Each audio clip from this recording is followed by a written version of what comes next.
ఇక అరణ్య పర్వంలోన పాండవులు వనవాసంలోన ఉండగా అర్జునుడు పొందిన దివ్యాస్త్రాలను గురించి తెలిసిన ధృతరాష్ట్రుడు భయముతో దుర్యోధనుణ్ణి పిలిచి చెప్పాడు.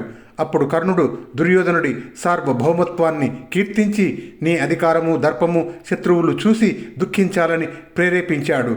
కర్ణుడి ఈ తరహా ప్రేరణ వల్లనే దుర్యోధనుడు ఘోషయాత్ర ఏర్పాట్లకు పూనుకున్నాడు.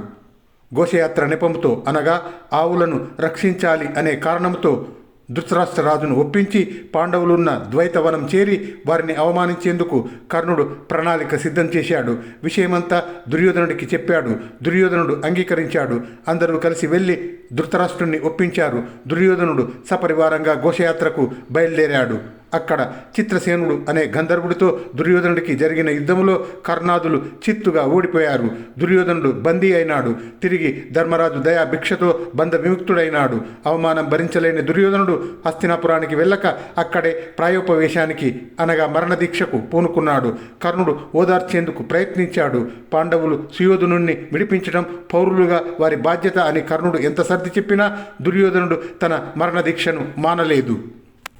ఎట్టకేలకు దుర్యోధనుడు హస్తినాపురానికి వచ్చి కర్ణుడి సూచనతో వైష్ణవ యాగం చేశాడు. ఆ యాగం ముగిసిన తర్వాత ఇంద్రుడు బ్రాహ్మణ వేషధారి అయి వచ్చి కర్ణుడి కవచ కుండలాలను దానంగా కోరగలడని తెలిపి సూర్యుడు ముందుగానే వచ్చి కర్ణుడి సహజ కవచ కుండలాల మహిమను గురించి చెప్పాడు. ఆ సందర్భంలో కర్ణుడు తన కీర్తి ప్రతిష్టలు ఇనుమడించేటట్లుగా తన సహజ కవచ కుండలాలు తప్పక ఇంద్రుడికి దానం చేస్తానని దృఢ చిత్తంతో పలికాడు. కర్ణుడి ధర్మనిష్టకు మెచ్చి అతడిపై గల అభిమానంతో కర్ణుడికి ఏ విధంగానైనా మేలు చేయాలని భావించిన సూర్యుడు దేవేంద్రుడి అమోఘమైన శక్తి అనే ఆయుధాన్ని ముందుగా అడిగి తీసుకొని తర్వాత కవచ కుండలాలను దానం ఇవ్వవలసిందిగా చెప్పి వెళ్ళిపోయాడు. తర్వాత దేవేంద్రుడు బ్రాహ్మణ వేషంలో కర్ణుడి వద్దకు వచ్చి కవచ కుండలాలను కోరాడు. ఈ విషయం సూర్యుడు ముందుగానే కర్ణుడికి చెప్పి ఉండటం చేత వచ్చిన బ్రాహ్మణుడు దేవేంద్రునిగా కర్ణుడు గుర్తుపట్టాడు. సూర్యుడు చెప్పినట్లు ఆ బ్రాహ్మణుడికి కర్ణుడు స్వర్ణమయాలైన వస్తువులు ఇస్తారని చెప్పాడు. ఎంత చెప్పినా వినకుండా కవచ కుండలాలనే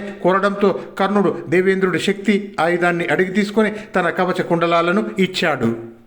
పాండవులను జయించి రాజసూయ యాగం కూడా చేయమని కర్ణుడు దుర్యోధనుణ్ణి ప్రేరేపించాడు. అదే సమయంలో తాను యుద్ధంలో అర్జునుణ్ణి చంపేంత వరకు తన కాలి గోళ్లు కూడా కడగనని కర్ణుడు శపథం చేశాడు. పాండవుల అజ్ఞాతవాస కాలంలో వారిని గుర్తించేందుకు గూఢచారులను నియోగించుమని కర్ణుడు దుర్యోధనుడికి సలహా ఇచ్చాడు. కీచకవధ తర్వాత పాండవులు మత్స్య దేశంలో ఉన్నారని భావించిన దుర్యోధనుడి ఆదేశం మీద దండయాత్రకు పూనుకున్నాడు.